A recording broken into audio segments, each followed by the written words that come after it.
예, 오늘 요한계시록 3장 7절부터 13절에 있는 말씀으로 은혜를 나눕니다. 제목은 열린 문의 경지입니다. 예, 열린 문. 오늘 이제 우리가 소개하고 들어야 될 말씀인데, 열린 문. 하나님께서 우리에게 열린 문에 대한 지식을 주시고, 열린 문에 무슨 의미가 있는지 그런 것들에 대해서 우리가 알게 될 때에 우리가 여태까지 알고 있었던 그 성경에 대해서 좀 고차원적이라고 해야 되나요? 뭐 그런 말씀들을 깨닫게 됩니다. 저도 이제 그거에서 되게 은혜를 많이 받았고, 성경을 읽다가 모든 믿음이 하나가 아니구나라는 생각을 많이 했습니다. 그냥 믿느냐 안 믿느냐 그 정도의 생각을 가지고 신앙생활 하는 것과, 믿는 사람이지만 왜 다 다르지? 라고 시작하고 성경 공부를 하거나 신앙생활을 하는 것은 굉장히 다릅니다. 그래서 믿음 안에 있다고 하면서도 서로 믿음이 차이가 나는 걸 느끼죠. 한 가족 안에서도 그렇고. 그래서 제가 어느 날 기도할 때 광야를 지나가는 그 많은 그리스도인들이 똑같은 위치, 똑같은 곳에 서 있는 것이 아니라 40년의 그 기간 동안에 저 앞선 자도 있고요. 저 뒤에 지금 시작한 사람도 있고, 광야의 중간까지 온 사람도 있고, 40년이라고 하는 광야 생활이 다 믿음 생활을 말하는 것인데, 그 믿음의 그 코스가 굉장히 길기 때문에 믿음의 앞선자 모세 같은 사람이 있고, 그 모세의 인도를 받는 이스라엘 백성과 같은 사람들이 확연히 성경에 다르게 구분되더라는 거예요. 그래서 모세와 아론이 물론 예수 그리스도와 성령님의 예표이시지만 실제로 그 시대에 존재했던 실존 역사적 인물이기 때문에 이 교회의 믿음 생활이라고 하는 것도 마찬가지구나. 앞선 자가 뒤에 있는 자들을 이끌고 자신이 가봤던 그 영의 세계를 도와주면서 이렇게 가는 거기 때문에, 교회는 절대로 혼자 예배드리고 혼자서 신앙생활하면서 완성하고 이룩할 수가 없는 그런 유일한 그런 단체고 조직이에요. 그래서 모이기를 패하는 자들을 어리석다라고 얘기하는 거고, 모이기를 힘쓰라고 얘기하는 것이죠. 자, 그런 것처럼 이게 믿음이라는 것이 하나로 말할 수가 없는 굉장히 긴 롱코스라는 것을 성경이 이야기해 주는데, 오늘 이 열린 문에 대해서도 이제 여러분이 미리 들은 사전적 지식들이 있을 것입니다. 아마 그것은 예수를 믿는 사람들에게 이 문이 열렸다, 뭐 그런 식의 설교들을 우리가 많이 이해를 하고 있습니다. 제가 여기에서 열린 문의 경지다 이렇게 말씀을 드린 것은 그것보다 더 의미 있는 말씀들이 있는 것이 아니냐 이렇게 생각해 볼 수가 있습니다. 자, 우리가 빌라델피아 교회를 다루기 전에 서머나 교회에서 빌라델피아 교회를 잠깐 다뤘습니다. 서머나 교회와 빌라델피아 교회는 서로 상호 같은 색깔을 가지고 가는 특징들이 있다고 그랬어요. 그래서 빌라델피아 교회의 더 정확한 상황을 이해하고 그 교회의 특징을 이해하려면 서머나 교회에 대한 서머나 교회의 승리하라라고 하는 그 설교를 참고를 해서 먼저 들으시고 그리고 이 말씀을 들으면 좋겠습니다. 중복되지는 않으니까. 7절에 빌라델피아 교회의 사자에게 편지하라. 이 소아시아 7교회에게 하나하나 편지를 보내는 이야기죠. 소아시아는 지금으로 말하면 터키입니다. 터키 지역이고, 그 터키 지역에서 저 유럽으로 갈 수 있는 항구 같은 것이 있어서 유럽으로 진입해서 갈 수 있는 그런 위치들입니다. 위치가 거기 에베소, 서머나 뭐 거기 다 7개가 모여 있는데, 오늘 우리가 이제 배워야 되는 이 빌라델피아 교회는 실질적으로 지형적으로도 문제가 많은 교회고, 그 터키 7교회라고 하는 거기들이 이제 공통적인 특징은 뭐냐면은 예수님을 액면 그대로 진리를 그대로 받아들일 수 있는 그런 좋은 환경이 절대 아니었어요. 7교회 전체가 다 공통적인 특징입니다. 황제 숭배의 그런 막강한 영향력 아래 있었고, 또 다신교 여러 종교가 많아요. 우리도 기독교가 들어올 때 기독교가 원래 있는 게 아니잖아요. 우리나라가 원래 가지고 있는 종교가 있었단 말이죠. 그것처럼 기독교가 이렇게 전파가 되고 교회가 세워졌다고는 하지만은 그 원래부터 믿었던 이방 종교의 그 색깔과 습관을 다 가지고 교회에 들어왔기 때문에, 또 그 시대가 특별히 또 황제 숭배라고 하는 그런 것들을 강요하는 시대이기 때문에 어떤 나라든지 다 혼합 종교에 대한 그런 위험으로부터 신앙생활하고 있는 건 다 마찬가지예요. 사기교회도 마찬가지고 라오디게도 마찬가지고 버가모 교회 사탄의 위가 있는 데라 이런 말이 있을 정도로 모든 교회가 다 진리를 잘 모르기 때문에 이방 종교라는 것을 통하여서 사탄이 얼마든지 종교를 해방하고 바꿀 수 있는 그런 위험적 요소가 일곱 교회에게 다 그 당시에 존재를 했습니다. 그리고 뭐 항구 도시 가운데 이 바닷가에 바로 붙어 있는 그런 교회 가운데는 무역하면서 생기는 뭐 부라든지 그 다른 나라에서 들어오는 문화, 그리고 성적 문란 이런 것이 기본적으로 다 깔려 있어요.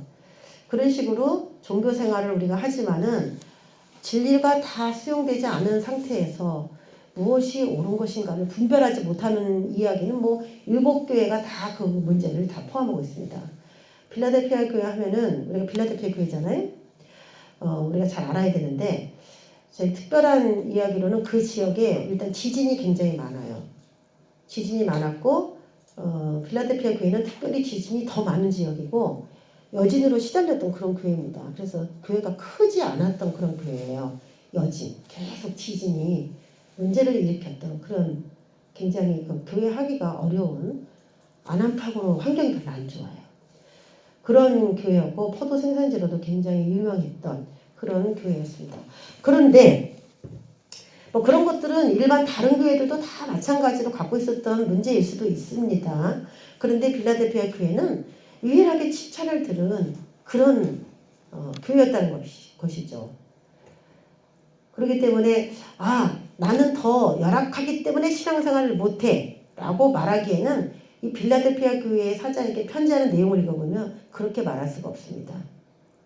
어저께 제가 또 뭐 하나 이렇게 유튜브에서 본 게 변명하지 말라라고 하는 하반신이 없어요. 하반신이 절단돼 허리까지밖에 없는 그 젊은이가 어릴 때 태어나서부터 장애인으로 태어났으니까 또 부모가 너무 못 살았기 때문에 얘를 이제 구하원에 버려버리고 태어날 때 장애인으로 태어난 데다가 또 구하원에다 버리고 또 장애인이니까 왕따를 당해서 보육원도 8번이나 옮기고 그러면서 삶을 다 포기하고 학교 들어갈 때 다 왕따를 당하고 막 그렇게 했다가 변명하지 말라 뭐 그런 장애인 똑같은 장애인 팔이 절반밖에 없고 다리가 절반밖에 없는 그 장애인이 성공한 그 이야기 책을 읽고 자신이 다시 정신이 깨어나듯이 깨어나서 나중에는 씨름 선수로 이름을 날려버린 정상인도 하기 어렵다고 하는 씨름 선수로 정상의 자리까지 올라간 그런 이야기를 제가 이제 봤거든요. 굉장히 그 어린 소년에게 계속 일어날 수 있게 했던 거. 정상인들과 씨름을 하고 레슬링을 하면서 엄청나게 많은 좌절의 시간을 보냈는데 그를 일으킨 그 한 가지 단어가 뭐냐면은 문장이 뭐냐면은 변명하지 말라 했어요. 내가 몸이 이렇다고 반토막밖에 없다고 나는 폐인으로 살다가 가야 돼 라고 보편적으로 사람들이 손가락질하고 너는 안 될 거야 라고 말한 그 모든 환경을 뚫을 수 있는 힘은 변명하지 말라라는 거 그거예요. 우리 이 빌라델피아 교회는요 변명하기가 굉장히 좋은 그런 교회였습니다. 그런데 그걸 잘 극복한 매우 훌륭한 교회라고 하나님께서 얘기해 주셔요. 저는 그걸 잊을 수가 없는데 우리 시아버님한테 이제 우리가 목회를 하겠습니다. 그리고 이제 찾아갔더니 우리 장로님, 시아버님이 너희가 만약에 목회자라면은 어릴 때부터 하나님이 미국에 유학도 보냈을 거고 미리미리 공부도 많이 시켰을 거고 준비를 하셨을 텐데 막 그렇게 하지 않은 거 보니까 목회자가 아닌 거 아니냐 이런 말씀하신 거예요. 왜냐면 이제 우리 아버님은 큰 교회 다니셨고 거기 목사님들은 외국에도 유학 갔다 오시고 뭐 경력이 화려하시잖아요 보통. 근데 우리가 이제 늦게 교회를 이제 개척을 한다 이렇게 얘기하고 이 길을 간다고 하니까 우리 아버님이 생각에서는 너무나 많이 부족한 거죠 저희들이. 그 말씀이 제가 아직도 안 잊어버려요. 그래요. 우리 빌라델피아 교회는 아주 남들이 볼 때 늦게 시작했고 능력도 너무 없는 네가 정말 목회를 할 수 있겠냐 이렇게 생각할 수밖에 없는 그런 처지였는데 7교회 중에 유일하게 이 빌라델피아 교회가 그런 교회였어요. 사람들이 손가락질하기 딱 좋고 저게 무슨 교회로서 일어날 수 있겠어 라고 생각할 수 있는 여러 가지 조건을 다 하셨어요. 그래서 여기에 오시려면은 여러분이 내세울 게 있다라고 생각하고 여기를 들어오셨다면 착각을 하고 계신 겁니다. 내가 내세울 게 없고 아주 보잘것없는 존재라고 생각하셔야만 여기에 합당한 또 자격이 돼요. 그런데 하나님이 그 사람을 칭찬하더라는 거죠. 자, 빌라델피아 교회에게 사자에게 편지합니다. 자, 이 첫 절이 굉장히 중요하다고 했어요. 이 첫 절이 그 다음에 무슨 말씀을 하실 건지 소개를 하는 절이라고 했어요. 거룩하고 진실하사 다윗의 열쇠를 가지시니 곧 열면 닫을 사람이 없고 닫으면 열 사람이 없는 그가 이르시되, 열쇠를 가지시고 그분 자신이 나는 거룩해 진실해 그러면서 열쇠를 딱 가지고 내가 열면 닫을 사람이 없어, 내가 닫으면 열 사람이 없어 라고 그렇게 얘기하면서 빌라델피아 교회 사자에게 편지를 쓰시면서 이미지를 그렇게 보여주고 계시거든요. 그러면 그걸 느끼는 그 느낌은 뭔가 내 길을 열어주시려고 하나? 뭐 이런 느낌이 드는 거죠. 그리고 앞으로 소개되는 모든 내용 속에 표현되진 않았지만 진실하고 거룩하다라고 하는 그분의 이미지가 이 빌라델피아 교회에 그대로 반영되고 있어요. 거룩하고 진실하다. 지금 없어져 버린 게 바로 그런 것 같습니다. 예수님의 그 이름은 요한계시록 19장에도 충신과 진실이라고 했잖아요. 그분의 이름이 진실이에요. 진실. 그러니까 주님을 섬기면서 유명해지고 커지고 뭐 이름을 날리고 그게 다 칭찬받는 게 아니라 진실이라는 거죠. 거룩. 참 거룩하고 진실한 나의 교회구나 라는 말이고요. 나는 열쇠를 가졌거든. 내가 열면 닫을 사람이 없어. 그러면서 굉장히 그 열쇠를 빌라델피아 교회에게 호감을 갖도록 이렇게 표현하시죠. 이 말 속에는 제가 오늘 풀어가겠지만 엄청난 그 비밀들이 굉장히 많이 들어있습니다. 이 7절에. 열면 닫을 사람이 없고 닫으면 열 사람이 없다. 그게 과연 무슨 말이냐라는 것이죠. 8절에도 볼지어다 내가 내 앞에 열린 문을 두었을 때 능히 닫을 사람이 없으리라. 예, 오늘 이 열쇠에 대한 이야기, 문에 대한 이야기를 한번 해보겠습니다. 빌라델피아 교회는 원래 뜻이 형제사랑이라는 뜻이에요. 형제사랑. 빌라델피아 교회 교인들이 형제를 사랑하지 않는다. 그러면 이제 그 자격이 일단 거기서부터 실격인 거예요. 형제사랑. 그런데 이 형제를 사랑한, 예수의 피로 형제된 것도 말하겠지만 실질적인 형제도 말하겠죠. 그래서 우리가 빌라델피아 교회 그러면 첫 번째로 떠올려야 되는 게 열쇠, 두 번째는 이제 열린 문인데 다 열이죠. 열쇠, 열린 문. 그런데 문이라고 하는 거 우리가 한번 묵상해 봅시다. 문은 원래요. 왜 만들었냐? 문을 원래 왜 만들었냐? 닫으려고 만들었냐? 열려고 만들었냐? 문은 원래 왜 만들었어요? 문을 만든 이유. 집을 지을 때 문을 만들잖아요. 문을 왜 만들까요? 닫으려고 만들까요? 열려고 만들까요? 닫으려고 만든 거예요. 문은 원래 나를 보호하고 지키는 그 수단이 문입니다. 문. 그래서 문을 만들 때는 열어두려고 만든 게 아니고 닫으려고 만든 거예요. 문의 용도가. 그 나를 지키고 보호하려고 하는 건데 하나님께서는 빌라델피아 교회에게 너에게 열린 문을 두었다라고 얘기합니다. 그래서 열린 문이 어디냐에 따라 굉장히 이제 의견이 달라질 수가 있겠죠. 그 열린 문을 어떻게 두었느냐? 다윗의 열쇠를 가지신 분이 그 열쇠를 빌라델피아 교회의 사자에게 주면은 그 교회 사자가 언제든지 닫혀 있는 문이지만 내가 열고 싶을 때 열 수 있는 그 지위를 갖는 거죠. 문이 열려 있다 해서 열린 문이 아니라 내가 열 수 있으면 열린 문이 되는 겁니다. 내가 열쇠가 없어서 열릴 수 없다면은 그것은 내게 닫힌 문이죠. 열쇠를 가졌다, 문이 열렸다는 말은 동일하게 너에게 내 모든 것을 오픈한다. 이런 하나님의 의도가 거기 안에 있습니다. 그럼 그 문 안에는 뭐가 있길래 다른 사람들에게는 닫혀져 있는 문이 빌라델피아 교회 사자에게는 열려 있을까? 자, 문에 대해서 얘기하면 요한복음 10장 9절이 떠오릅니다. 나는 양의 문이다 그러시면서 누구든지 나로 말미암아 들어가면 구원을 받고 또는 들어가면 나오며 꼴을 얻으리라 이렇게 되어 있습니다. 내가 문이다 그렇게 되어 있어요. 그렇기 때문에 보편적으로는 예수님이 문이구나 이럽니다. 그럼 열린 문을 두었다. 예수님을 그 빌라델피아 교회가 가지고 있구나 뭐 이렇게 생각할 수가 있습니다.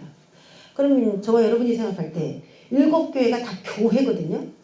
교회에게 성경책을 다 주셨죠.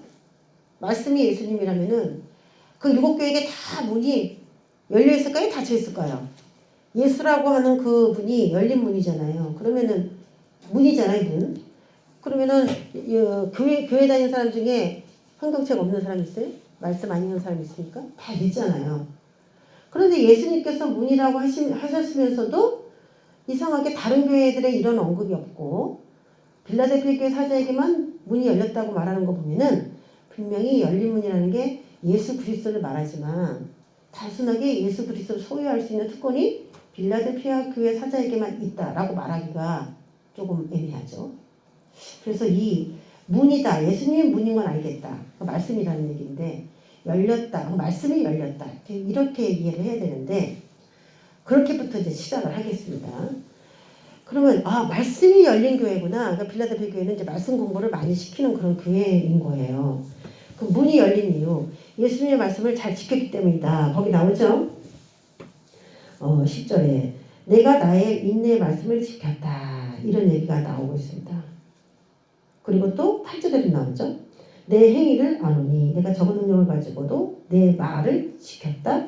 내 이름을 배반하지 아니하였다. 이 두 가지.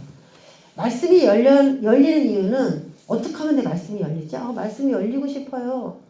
말씀 좀 열어주세요. 우리가 기도를 많이 하거든요. 그런데 어떻게 그 사람에게는 말씀이 열렸느냐? 예수님의 말씀을 지켰다는 거죠. 그러니까 말씀을 그냥 지식으로만 갖고 있었던 것이 아니고 내가 그렇게 살아야 하는구나 라고 그렇게 실천했다는 말이에요. 하나가 된 거죠. 그럼 예수님을 마음에 이렇게 모신 사람이죠. 예수님이 들어왔어요.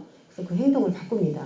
그리고 예수의 이름을 배반하지 않았다. 그 시간에 그 시대에 다 먹고 살기 힘든데 네가 신앙생활 한다고 뭐 굳이 그렇게까지 요란 떨고 신앙생활 해야 되겠어? 딴 교회도 다 그렇게 해. 그러니까 너도 그냥 증서 받아서 그냥 절하고 매매하는 그거 사다가 먹고 그냥 그렇게 살아. 그게 우상숭배냐? 남들도 다 그렇게 하는데 그럼 하나님이 먹고 살 수 있는 방법을 주셔야 될 거 아니야. 이렇게 얘기하면서 자꾸 예수의 이름이 다른 경배자와 동일시되도록 자꾸 그렇게 촉구하더라는 거죠. 여러분 이건 실생활이에요. 삶이에요. 어렵습니다. 그렇게 하기가. 남들은 다 좋은 거 먹고 있는데 나 바보같이 신앙 양심 지킨다고 그거는 우상숭배 같아. 그래가지고 먹을 것도 없이 배 쫄쫄 굶고 있으면 저와 여러분 혹시 누구한테 그렇게 얘기를 했는지도 모르지. 야 그렇게 살지 마. 다들 편하게 살고 있고 다 잘 먹고 살고 있는데 신앙 양심으로 그렇게 꼭 굳이 그렇게 험난한 길을 가야 되겠니? 라고 혹시 우리가 말했는지도 모르죠. 저와 여러분이 과거에 그렇게 했는지도 몰라요. 아니면 오늘 칭찬 듣는 빌라델피아 교회 사자처럼 다른 사람이 믿음의 길을 가겠다고 내가 경제의 그 악순환을 거듭하면서 살아가는데 뭐라고 또 질타를 받은 그런 사람도 있겠죠. 우리는 다 사람들이 이해해 줄 수 없는 그런 삶을 살아가고 있는 것은 맞아요. 그러니까 말이에요. 지금 계속 열쇠, 문, 그리고 왜 그런 문이 열렸냐? 말 때문이라는 거죠. 말. 그러면 제가 여러분에게 이 열린 문이라는 거, 말씀이 열렸다. 이제 그런 거에 대한 진짜 체험 같은 거죠. 그런 체험에 대해서 성경에 말하고 있는 것들을 잠깐 소개하겠습니다. 창세기 28장에 보면은 야곱이 아버지 이삭과 한 집에서 편안하게 살다가 하나님에 대해서 알고 싶고 영적인 갈망에 의해서 야곱을 사기꾼이다, 뭐 발뒤꿈치를 잡은 자다, 아주 간교한 자다, 뭐 이렇게 표현을 하지만은 실제로 장자가 되고 싶은 야곱은요 그렇게 표현되면 안 되는 존재예요. 장자는 원래 하나님과 교통권을 상속으로 받습니다. 아버지가 믿었던 하나님을 이제 그 아들의 이름을 따서 누구의 하나님 누구의 하나님 이렇게 불리잖아요. 그래서 이삭의 하나님이었던 그 하나님이 나의 하나님이 되려면 장자가 돼야 돼요. 장자가 재산만 2배 받는 게 아니고 그런 아버지가 누렸던 하나님을 그걸도 상속을 받아요. 그래서 야곱을 그냥 사기꾼이라고만 하면 안 되고 하나님에 대한 기대치가 높았던 사람으로 이해해야 됩니다. 그래서 히브리서에도 에서를 망령된 자라고 얘기해요. 장자권을 팔아버린 에서가 세상에 욕심이 없네 이런 사람으로 표현되지 않았어요. 망령된 자라고 표현했습니다. 그러면 거꾸로 말하면 야곱은 망령되지 않은 자죠. 그렇죠? 그러니까 거꾸로 우리가 생각하면 안 된다는 거예요. 우리의 개념으로. 욕심 때문에 뺏으려고 했다. 그건 아니죠. 하나님에 대한 갈망이 어떻게 내가 장자가 될까라는 이 장자는 하나님의 나라에서 굉장히 중요한 역할을 해요. 그렇기 때문에 이 장자를 육적으로 보면 안 된다는 겁니다. 이 야곱이 아버지 이삭의 집에서 편하게 살면은 편해요. 그런데 하나님께 받은 그 은혜도 많고 자신이 하나님께 드리고 싶은 삶도 너무 컸기 때문에 그가 갈 수밖에 없는 과정이 뭐였냐면은 베델이라고 하는 곳을 지나서 바다나라로 가는 그 기간, 그 체험이 있었어요. 저 여러분도 잘 생각해 보세요. 내가 편안하게 살 수 있는 길이 있는데 하나님의 말씀을 따라가다 보니까 부득이 내가 잊지 말아야 되는 그런 장소나 위치에 내가 있게 되는 경우가 있어요. 내가 이렇게 따뜻한 집에 살 수 있는데 거기는 집도 없어요. 그 베델이라고 하는 곳은 이불도 없어요. 아무것도 없죠. 돌을 베고 이제 자는 거예요. 그럴 때 하늘의 문이 열린 것을 하나님께서 보여주시고 하나님이 그 꼭대기에 있으면서 천사들이 오르락 내리락 하는 영적 체험을 합니다. 이 인자 위에 오르락 내리락 하리라 요한복음 1장에서 말하는 거 그거를 야곱이 경험한 겁니다. 그거 뭐냐면 성령 체험한 거예요. 이 베델에서 성령 체험한 겁니다. 자, 그러면 하늘의 문이 열렸다. 이것을 뭐라고 말할 수 있어요? 우리의 영이 열려서 하나님이라는 그분을 지식으로 여태까지 알았는데 이게 하나님이야? 이분이 하나님이야? 라는 그런 쇼크를 받은 거죠. 충격을 받은 거죠. 이게 하나님이구나. 이게 야곱의 인생의 신앙생활에 굉장히 중요한 과정이에요. 문이 열린 이 과정, 이 체험. 그러면 7교회가 다 그런 경험이 있느냐? 모든 그리스도인이 다 그 경험이 있는 건 아니에요. 그 경험이 있는 사람이 있고 없는 사람이 있죠. 그러면 오늘 이 단계를 내가 통과를 하고 경험을 했다. 나는 하나님의 직접 음성을 들어서 내 인생이 완전히 바뀌어버린 이제는 말씀으로 내가 살아야 돼 라면서 말씀이 내가 탁 붙어버린 그런 과정을 내가 경험했다 라면은 그 사람은 열린 문의 체험이 시작된 거예요. 시작. 자, 제가 열린 문의 체험이라는 얘기를 했잖아요. 이 체험이라는 게 이례적이 아니라 반복적입니다. 그래서 제가 지금 시작됐다라고 말씀드리는 거예요. 나는 여호와니 무슨 일이 있었느냐 여기서 한 번도 보지 못하고 듣지 못한 하나님을 본 거예요. 남들에게 듣기만 했어요. 하나님이 이런 분이라는 거. 그런데 아브라함이 하나님, 이삭이 하나님이라고 그분이 자신을 그렇게 소개하는 거예요. 우리 조상의 하나님인 거야. 어머, 우리 아버지가 이 하나님을 만났었구나. 내가 체험하지 않았던 건데 지금 체험이 되는 거죠. 내가 누워있는 땅을 내가 너와 내 자손에게 주리니 내 자손이 땅의 티끌같이 되어 내가 서쪽, 동쪽, 북쪽, 남쪽으로 퍼져나갈지며 땅의 모든 족속이 너와 내 자손으로 말미암아 복을 받으리라. 너와 내 자손에게 복이 올 것이다 라는 이 얘기를 난생 처음 하나님께 직접 들었습니다. 직접 들었어요. 자, 두 번째로 사도 요한. 오늘 이 3장이 지나면 4장에 나오는데 4장에서 이 사도 요한에게 하나님께서 이리로 올라오라 그러면서 올라가는 장면이 나옵니다. 그래서 저는 이제 이 열린 문이 도대체 뭐냐, 복음의 문이냐, 전도의 문이냐, 세계 선교의 문이냐, 뭐 여러 가지 얘기를 해요. 그런데 성경적으로 보니까 그거 다 맞는 말이지만 정확하지는 않고 핵심이 빠져버린 열린 문이 또 나올 수도 있기 때문에 자, 문의 시작은 예수 그리스도라 했죠. 말씀이라 했죠. 자, 말씀을 이 야곱이 몰랐을까요? 알았죠. 들었죠. 그전에도 그랬어요. 학습이 되고 있었어요. 근데 지금 어떻게 된 거예요? 그 문이 열려져서 그 문에 서 계신 여호와와 대화를 한 것이죠.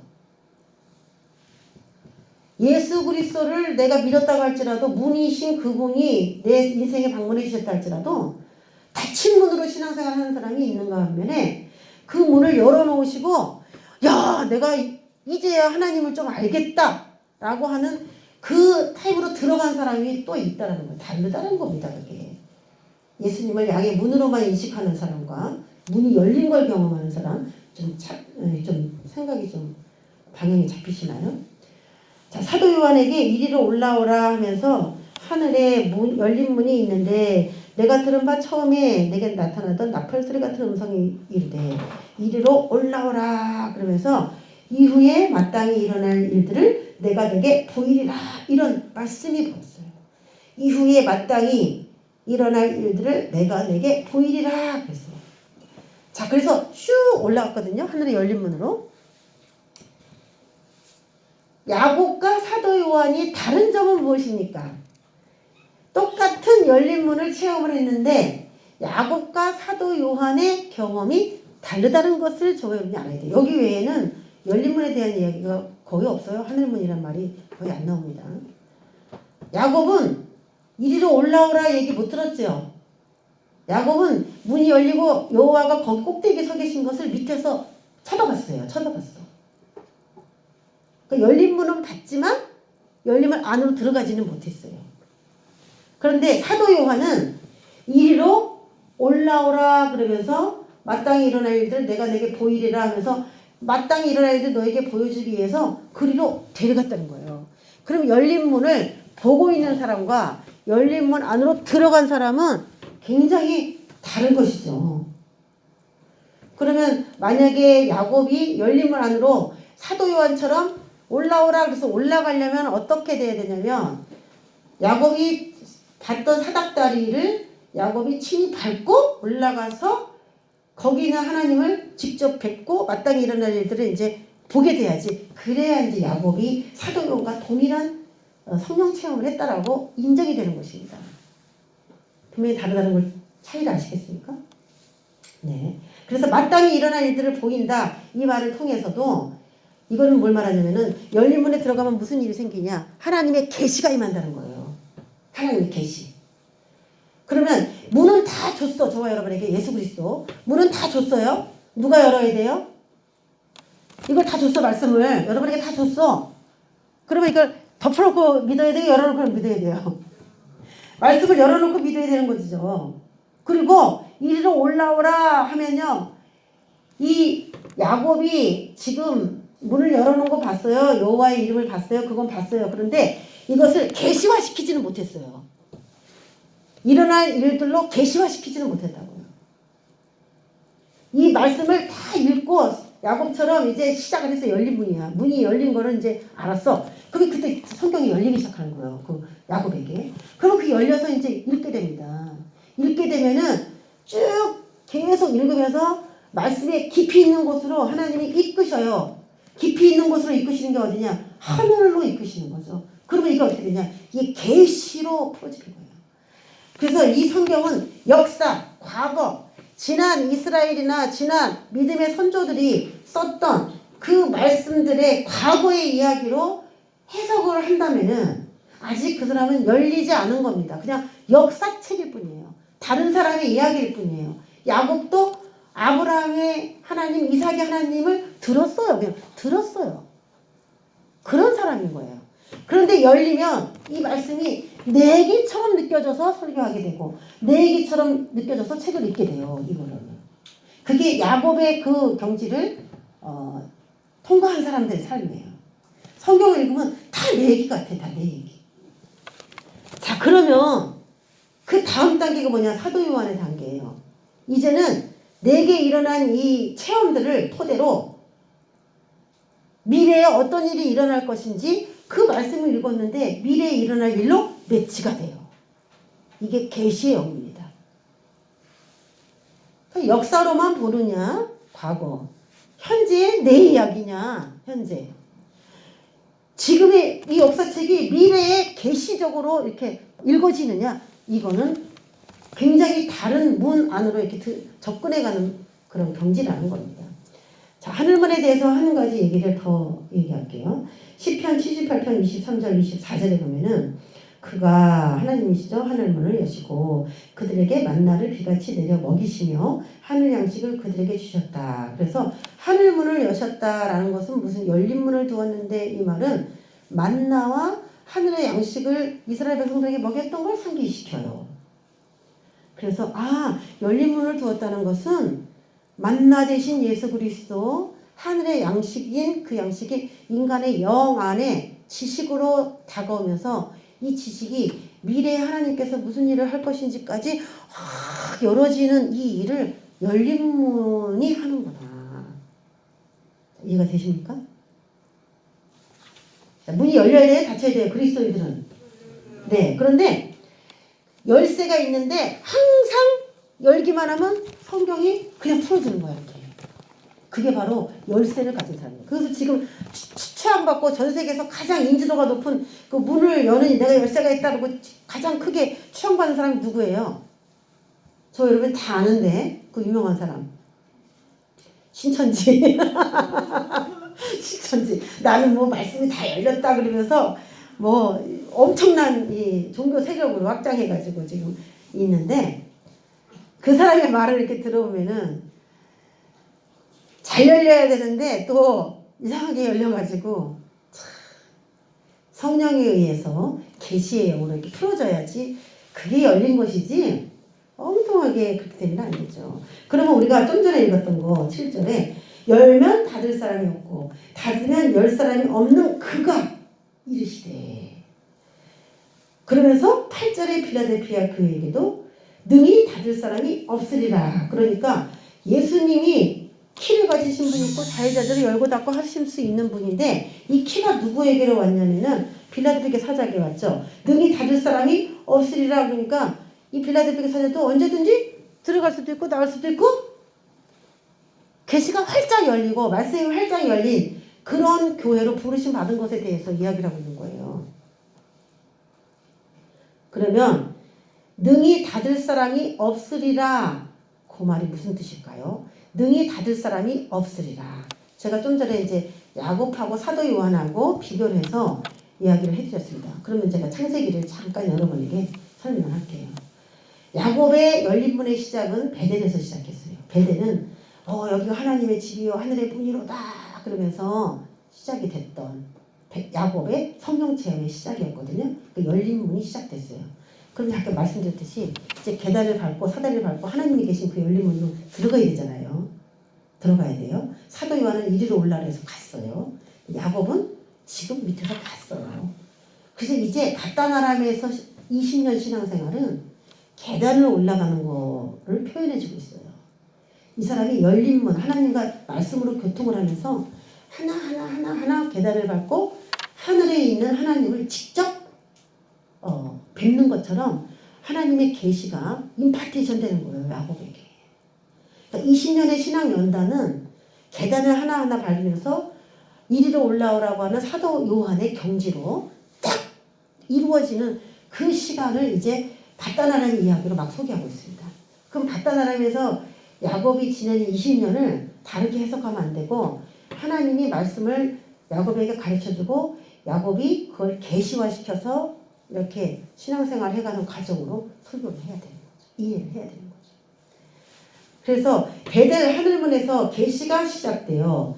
베델 하늘문에 나중에 네가 다시 여기로 오라고 얘기해요. 하나님. 베델로 다시 오라고. 그래서 20년 신앙생활하고 다시 베델로 막 올라가는 장면이 소개가 되겠습니다. 그러면 20년 신앙생활 연단을 마치고 베델로 딱 올라왔다는 얘기가 무슨 말씀인지 알겠죠? 열린 문 꼭대기에 드디어 야곱이 하나님과 동일한 자리로 딱 이렇게 서 있게 된 축복을 받은 거예요. 사도 요한처럼. 계시의 완성을 말하는 겁니다. 그러니까 20년 동안 야곱이 얼마나 성경과 친하게 지냈고 성경을 알기 위해서 얼마나 기도를 했고 하나님이 그에게 자신의 계획과 비전을 다 알려주기 위해서 모르는 게 없게 하기 위해서 얼마나 긴 시간 동안에 야곱에게 학습을 했겠습니까? 그러니까 야곱이 20년 바다나람의 생활은 말 그대로 하나님이 도와주지 않으면 절대로 살 수 없는 정말 부모를 떠나서 받는 최악의 신앙생활이었어요. 삶으로 보자면 영적으로는 최고의 신앙생활이었지만 몸으로나 삶으로나 참 힘든 그런 신앙생활을 대가를 치르고 받은 거죠. 이 계시를. 대가가 치러지지 않으면 절대 하나님의 그 계시가 완성될 수 없습니다. 바다나람에서 그 라반이 자신을 모질게 거짓말하고 사기칠 때도 말씀대로 살기 위하여 몸부림친 그 20년이 결국 사닥다리 꼭대기로 야곱을 올린 것입니다. 20년간 하나님과 교통하며 음성 듣는 법을 배웠다는 것을 말합니다. 음성 듣는 법은 어디서 시작해야 돼요? 여기서 시작해야 됩니다. 성경에서. 음성 듣는 법을 이상한 데서 배우지 마세요. 내가 문이다 그랬으면 예수님이 문인 거예요. 열어주세요. 열어주세요. 주님 열어주세요. 그 문은 성경에서 열려야 돼요. 엉뚱한 데서 찾고 자꾸 계시를 떠오려고 하면 안 된단 말이에요. 성경 가지고 계시까지 이게 다 돼요. 이 지식이 계시화 다 돼요. 미래가 다 보여요. 여기에 다 있어요. 자꾸 엉뚱한 데서 자꾸 뭐 엉뚱한 데서 막 들으려고 하지 말고, 오늘도 저와 여러분에게 말씀이 이렇게 선포될 때, 야, 내가 이걸 하려고 했는데 오늘 말씀을 듣다 보니까 이걸 이렇게 하라는 뜻이구나. 이렇게 설교 가운데서 여러분이 가야 될 방향을 잡아가야 된단 말이에요. 그게 음성 듣는 법의 시작과 끝입니다. 나중에 그러면은 기도하면은 음성도 들려주시고 다 성령께서 해요. 이걸 토대로 잘한 사람에게는 그게 다 옵니다. 귀도 열리고 눈도 열리고 다 열리게 돼 있습니다. 시작을 잘하라는 거예요. 시작을. 그러면서 빌라델피아 교회 사자에게 9절에 사탄의 해당고 자칭 유대인이라 하나, 자칭 유대인이니까요. 유대인인 척 하지만은 사탄의 회당이라는 말이죠. 거짓말하고 네가 하는 신앙생활이 뭔가 이상해. 너무 골수분자야. 막 이러면서 방해했다. 그 사람들을 그 거짓말하는 자들이라고 말하죠. 그 거짓말하는 유대인들을 몇을 내게 주어 그들로 와서 내 발 앞에 절하게 한다. 이건 빌라델피아 사자가 행한 것이 맞다. 그가 믿고 행한 신앙생활이 잘했다 이거죠. 나중에는 당신이 옳았어. 그렇게 한다는 거죠. 내가 너를 사랑하는 줄을 알게 하리라. 타협하는 걸 좋아하시는 하나님이 아니라 묵묵히 미련하다 해도 그냥 말씀만 보고 따라가는 게 제일 그 사람이 하나님 보시기에 순종하고 착한 사람이에요.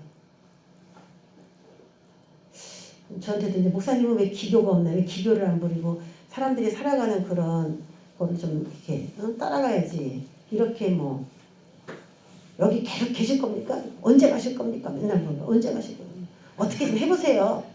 어떻게 해야 되나? 어떻게 합니까?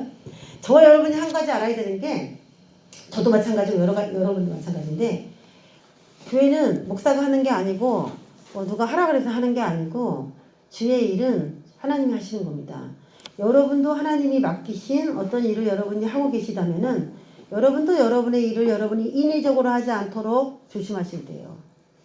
여러분이 각자의 일이라고 생각하니까 내 마음대로 하려고 하는 것이지, 하나님께서 여러분에게 각자 소명을 주시고 하나님이 주신 일을 여러분이 대행하는, 하나님의 일을 대행하는 대행자라고 생각하시고 신앙생활 하신다면 여러분이 스스로 여러분의 일을 여러분이 선택하고 주장하고 나가지 않아요. 맡기고 나가면 편해요. 하나님은 그냥 우리 일을 순리대로 이끌어 가시기에 가장 지혜로우신 분이니까 다 맡기시기 바랍니다. 할렐루야. 다 맡기세요. 우리가 이제 제일 이렇게 촉박하게 느끼는 느낌이 뭐냐면은 나이 때문에 그래요. 나이. 대부분 말씀하시는 분이 목사님 나이가 있는데 언제까지 기다려요. 이거가 제일 많더라고요. 제가 보니까. 저도 뭐 늙고 저도 나이가 먹지 않습니까? 그렇죠? 근데 늙는 거와 하나님의 일을 자꾸 매치시키면 안 돼요. 내가 오늘 해야 될 거 거기까지만 딱 하고서 가기를 원하셔서 그렇게 한다면은 그거 잘하는 겁니다. 능력 밖의 일을 하지 마세요. 하나님이 딱 원하는 만큼 내가 음성대로 순종하면서, 만약에 야곱에게 20년 동안 처가살이를 하고 있는데 너 왜 네 좋은 이삭의 집 놔두고 여기서 20년 동안에 처가살이를 하고 있냐라고 말을 하면은 또 들어보면 그런 것 같아요. 모세도 마찬가지예요. 그 광야에서 십보라네 집에서 그렇게 살았거든요. 너 좋은 애굽에 지금 모든 게 다 바뀌어 있을 수도 있는데 다시 가보면 되지 않겠어 했는데 왜 40년을 거기서 살았어요? 40년, 20년이라는 세월이 결코 짧지 않습니다. 그런데도 불구하고 떠나가라는 사인이 야곱의 생에 오기 전까지는 야곱은 움직이지 않고 그 자리를 지키고 하나님이 보내실 때 가게 됐죠. 자, 그러면서 나의 인내의 말씀을 잘 지켰다. 말씀을 잘 지킨 겁니다. 결국 상은 내가 또한 너를 지켜 시험의 때를 면하게 하리니, 시험의 때에 대해서는 서문학교에서 제가 자세히 다뤘기 때문에, 이는 장차 온 세상에 임하여 땅에 거하는 자들을 시험할 때다. 장차 온 세상에 임하여 땅에 거하는 자들을 시험할 때, 이건 대환란이죠. 그럼 빌라델피아 교회 사자는 2000년 전의 사람인데 무슨 대환란이 있어요? 대환란이 시작도 안 되는데. 두 가지로 해석할 수도 있다 그랬죠. 그 시대에 그들만의 큰 환란은 있을 수 있어요. 개인적으로 다 환란이 있을 수 있어요. 근데 오랫동안 인내의 말씀을 지키는 것 그 자체가 빌라델피아 교회는 큰 환란이었어요. 말씀을 지키고 산다는 것 자체, 20년이면 20년, 30년이면 30년을 그렇게 산다는 것 자체가 환란 자체예요. 그러니까 이제 어떤 큰 환란이 오더라도 빌라델피아의 사자에게는 그것이 해당되지 않는 것입니다. 시험을 치른 다음 학생들은 그 다음에 또 똑같은 시험을 안 치른다 그랬죠. 근데 난이도가 굉장히 높은 시험까지 다 치렀기 때문에 빌라델피아 사자에는 2000년 후에 오는 대환란이나 자기 삶에 오는 환란까지도 이미 다 당했기 때문에 합격 그리고 면류관을 받았기 때문에 또 이상의 어떤 환란이 오더라도 받지 않는다는 얘기가 되는 겁니다.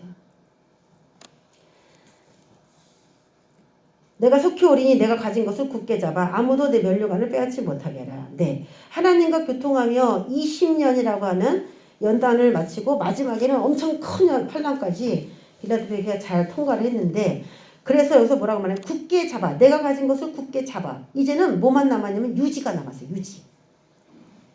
잘했다는 거예요. 여태까지. 그래서 무엇인가를 하나님이 주셨는데 말씀이겠죠. 말씀을 여태까지 붙잡고 여기까지 왔으니까 그걸 굳게 잡아야 되고 그리고 면류관을 빼앗지 못하게 하라라는 말이 뭐냐면은 그 말씀을 지키며 살면서 사망의 여러 가지 사망과 음부의 여러 가지 권세와 싸움도 많이 했는데 그러면서 그걸 생명으로 다 바꿔버린 거예요. 생명으로. 죽을 뻔한 많은 상황을 생명으로 다 바꿔버리면서 생명의 면류관을 얻게 된 거죠. 그래서 이 사람은 얻은 것이에요. 그래서 지금 뭐만 하면 되냐? 굳게 잡아라.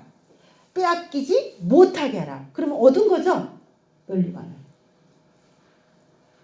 그러니까 지금 빌라델피아 사자에게 열린 문을 두었고 능히 닫을 사람이 없으리라 라는 말은 이미 사도 요한의 경지처럼 문이 열린 상태로 빌라델피아 사자가 들어간 상태고 이제 그것을 유지하는 것만 남았기 때문에 더 열어라, 문을 더 열어라, 더 열어야 돼 이런 게 아니라는 거예요. 가진 거예요. 잡은 거예요. 닫을 사람이 없어진 상태라는 것입니다. 그러면 봅시다.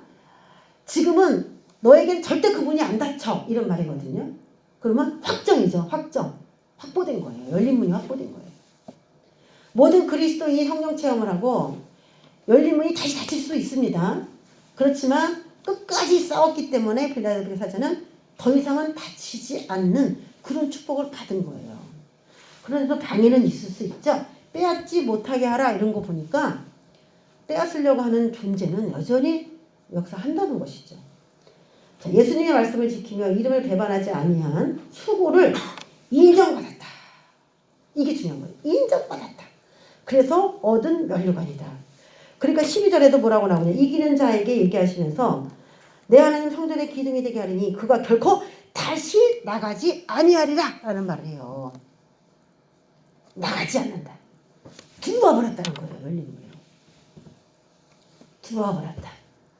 그러니까 이 사람의 빌라델피아 사자는 더 이상 생명책에서 이름이 지워지는 일이 없고 그리고 이제 하나님께 버림받을 그럴 염려가 없고 뭐 둘째 사망의 해를 받을 만큼 타락할 수 없고 확보된 믿음을 인정받은 사람으로 완전히 세워져 버린 그런 경지를 말하는 것입니다. 자, 그러면 이렇게 말씀 하나 잘 지켰는데 말씀대로 살겠다고 그냥 밀어붙였는데 하나님이 인정을 해줘 버린 거예요. 그럼에도 하나님께서 약속을 주십니다. 이제 이겼어요, 이 사람은. 그래서 뭘 받아야 되냐? 이기는 자는 내 하나님 성전의 기둥이 되게 한다라고 얘기합니다. 기둥. 기둥이 되게 한다. 우리가 어떤 단체에서 저 사람 정말 기둥 같은 사람이야. 없으면 안 돼. 이런 말을 하죠. 자, 기둥을 제가 보여드릴게요. 거의 솔로몬 성전인데요. 번제단을 지나서 성소와 지성소로 들어가기 전에 입구에 딱 저렇게 기둥 두 개가 있어요. 저게 하나님 나라를 보여주는 건데 보아스와 야긴이라고 하는 기둥입니다. 야긴은 우측에 있는 건데 하나님이 세우시다라는 뜻이고 보아스는 하나님은 능력이시다라는 뜻이에요. 그러니까 하나님이 세우신 거고 하나님의 능력을 보여주는 그 기둥이에요. 능력이에요. 하나님은 능력이시다라는 거를 그 기둥이 딱 보여주는 거예요. 그러면 그 기둥을 보고 사람들이 뭘 느끼냐면 야, 하나님은 위대하시네. 하나님의 능력이 엄청나다라는 것을 기둥을 보고 느낀다는 거죠. 그 사람을 보고 그걸 느낀다는 거예요. 하나님은 대단해. 왜? 오늘 우리가 이제 스쳐 지나갔는데 적은 능력을 가지고 시작한 교회거든요. 이 적은 능력은요, 언어로 보면은 어떤 뜻이냐면은 능력이 없는 이에요. 거의 없는 무능력한 사람. 무능력을 말해요. 적은 능력은. 능력이나 그래 조금 있네 이게 아니에요. 거의 없는. 네가 무슨 교회를 해 이런 사람. 네가 무슨 하나님이 너한테 무슨 사활을 맡겼어? 하나님 너를 크게 사용한다고? 웃기고 있네. 그런 사람이요. 왜 나는 아닌데 라는 얼굴로 날 쳐다보시니까. 뭔가 사람들보다 뒤쳐져 있는 사람. 뒤쳐져 있는 사람. 그래서 앞으로 튀어나갈 것 같아 보이지 않는 사람. 그러면 그 사람이 이제 빌라델피아 교회가 될 가능성이 많아. 적은 능력을 가지고 이 기둥이 돼가지고 앞에 딱 버티고 서 있으니까요. 사람들이 볼 때 네가 어떻게 그렇게 됐어? 라는 것이죠. 네가 어떻게 하나님의 이 성소와 지성소를 지키는, 제가 거기에 있죠. 문지기, 관리, 책임자 뭐라고 얘기해야 되면 가장 좋을까? 응? 네가 어떻게 거기서 이렇게 서 있었어? 네가 어떻게 이 단체를 주관해? 주관이에요, 주관. 이제 이 기둥이 못 들어갑니다. 그럼 못 들어가는 거야. 그 사람은 여기에. 그래서 문지기라고도 표현한 거예요. 관리인, 책임자, 거기에 딱 버티고 있는 거예요. 그냥 문 앞에. 딱 버티고 있는 겁니다. 그 사람이 허락이 없으면 못 들어가고요. 그 사람이 그 안에 있는 사람들의 그 지도자가 되는 거예요. 이분으로 들어가려면 이 기둥에 안내를 해야 돼. 너 이렇게 하면은 이렇게 될 수 있어. 이렇게 해 하면서 코치를 해주면은 그 성소에 들어가서 이제 그 빌라델피아 교회 사자처럼 그 떡상과 분향단과 그 등잔대의 그 영광을 같이 거기서 누리면서 이제 자기도 기둥으로 만들어가는 거죠. 하나님 나라의 기둥을 만드는 역할을 하는 그런 기둥이 빌라델피아 교회입니다. 하나님의 사람들을 배출하는. 그래서 창세기 28장 우리가 베델에서 했던 얘기가 이해가 좀 돼야 돼요. 야곱이 아침에 일찍 일어나 베개로 삼았던 돌을 가져다가 기둥으로 세우고 그 위에 기름을 붓고 라고 얘기합니다. 이게 야곱이 했던 거잖아요. 기둥을 세우고. 그러면 지금 야곱에게 무슨 일이 일어나고 있는지 여러분 대충 감이 잡혔습니까? 베델의 하늘의 문이라고 하는 곳에서 잠을 잤는데 자기가 뱉던 베개를 기둥으로 세우고 기름을 부었다. 기둥 얘기가 나오잖아요. 그럼 하나님이 지금 야곱에게 20년 네가 바다나라에서 훈련을 마치면 너는 내 성전의 기둥이 되는 것이다. 지금 너는 배우기 위해서 들어가는 거야. 이 성소에. 성소에 지금 들어가려고 하는 거야. 그 훈련을 마치면 너도 그 성소 앞에 딱 버티고 서 있는 능력을 나타내는 기둥이 되는 거야. 라는 것이죠. 계시의 문이 열려버리면은, 성경이 열려버리면은 저와 여러분은 하나님 나라의 주축 기둥이 되는 것입니다. 할렐루야. 자, 그런 은혜를 받고요. 또 내가 하나님의 이름과 하나님의 성, 그 하늘에서 내 하나님께로부터 내려오는 새 예루살렘의 이름과 나의 새 이름을 그 위에 기록하리라. 이름이에요. 하나님의 이름, 예루살렘의 이름, 나의 새 이름. 그것을 기록해 준대요. 이름을 기록해 준대요. 자, 이름은 뭘까? 새 이름이죠. 자, 이 새 이름을 기록한 이야기가 요한계시록 14장 1절에 나옵니다. 어린 양이 시온산에 섰고 14만 4천 명이 그들의 이마에 어린 양의 이름과 아버지의 이름을 쓴 것이 있는 상태로 예수님과 같이 시온산의 꼭대기에 있는 거예요. 자, 이 사람들이 다른 말로 말하면 뭐예요? 빌라델피아 교회의 이긴 자죠. 이 사람들 다 이긴 자란 말이에요.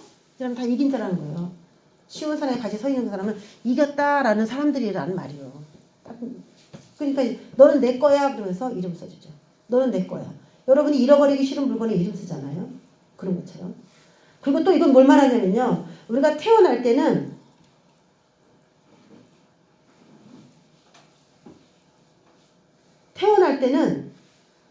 땅에서 태어나요. 태어나면 이름을 줍니다. 그것처럼 새하늘과 새 땅에서 너는 진정 거기에 백성이야. 새하늘과 새 땅을 얻을 수 있는 너는 자격이 있어. 라는 그런 이름으로 새 이름을 주는 거예요. 새거. 새하늘과 새 땅, 새 예루살렘, 새 이름. 다 새자가 들어가죠. 거기에 살도록 주님이 주시는 혜택을 받은 자예요. 그런 혜택을 받은 자. 다 새자라는 얘기예요. 그러니까 이 땅은 지금 뭐 하늘과 땅, 그냥 옛날 옛적의 하늘과 땅을 우리가 이어받아서 계속 살고 있는데 여기서 사는 것을 말하는 게 아니고 새롭게 하나님의 나라가 건설될 때 거기에 들어가서 살 수 있는, 거기서 태어나서 거기를 누릴 수 있는 특권을 받은 자라는 의미가 들어 있습니다. 자, 빌라델피아 교회 사자, 모든 교회가 다 빌라델피아 교회가 사자가 목표가 돼야 돼요. 빌라델피아 교회가 목표가 돼야 돼요. 모든 교회는. 그래서 이기고 승리하고 적은 능력밖에 없다고 변명하지 말고, 적은 능력밖에 없지만 해내면은 그것이 간증이 되는 거고 하나님의 능력이 되는 것입니다. 모든 게 많아가지고 잘된 사람은 내세울 게 없는데 머리도 기억력도 잘 좋지도 않고 학력도 짧고 말도 잘 못하고 여러 가지 열악한데 성공했다고 하면 그건 간증이 되는 겁니다.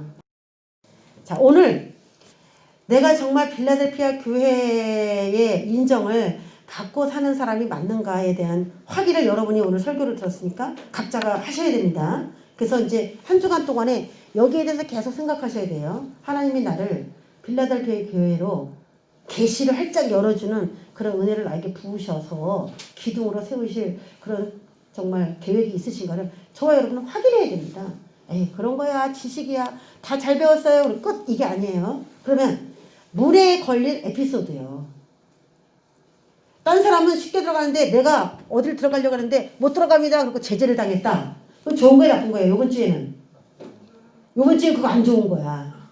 딴 사람은 못 들어가는데 나는 딱 들어갈 수 있도록 기회가 나에게 딱 주어졌다. 그러면 문이 열린 거죠. 그걸 문이 열렸다고 하죠. 문에 대해서 주목해 보세요. 여러분에게 하나님이 미래에 정말 빌라델피아 교회에게 주시는 그런 계시적인 능력과 말씀을 열어주는 그 은혜의 장 안으로, 하늘문으로 우리 이끄실 거라고 하는 확증을 저 여러분이 한 주간 동안에 예민하게 받으세요. 첫 번째는 뭐? 문에 대해서. 예를 들어 갔는데 경첩이 떨어져서 문이 떨어져 버렸어. 아, 또 돈 들여서 또 이거 문짝을 또 달아야 돼. 또 그렇게 생각하지 말고 열린 거다라고 생각하시기 바랍니다. 열린 것이다. 응? 그리고 또 하나, 기둥이에요. 기둥하고 얽힌 에피소드. 또 하나는 이름, 우리의 이름과, 또 하나는 제일 중요한 거 제가 그림으로 그려놨죠. 열쇠. 이번 주는 열쇠를 잊어버리면 절대 안 된다. 이번 주는 열쇠를 안 잊어버리도록 해야 말씀이 여러분의 삶에 응하는 것입니다.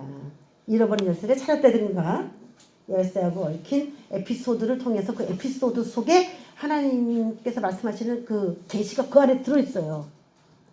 열쇠 가지고 도대체 어떤 일이 일어났느냐에 따라 거기에 성령께서 역사하시는 방법이 있다는 것입니다. 그렇게 잘 기억을 해두시면은 제일 중요한 게 문하고 열쇠예요. 문하고 열쇠. 그 응답을 하나님께로 잘 받으셔서 성경도 더 많이 읽게 되고 하나님이 나에 대한 세워둔 비전도 깨닫게 되고, 말씀을 들었으면 이제 누가 역사하시도록 하라? 주께서 함께 역사하사 따르는 표적으로 그 말씀이 진짜 맞는 말인지 확실히 증거해주는 성령의 역사가 여러분을 방문하실 겁니다. 제 말이 틀렸다면 여러분에게 문이나 기둥, 이름, 열쇠에 대한 에피소드가 하나도 안 일어나야 정상이고요.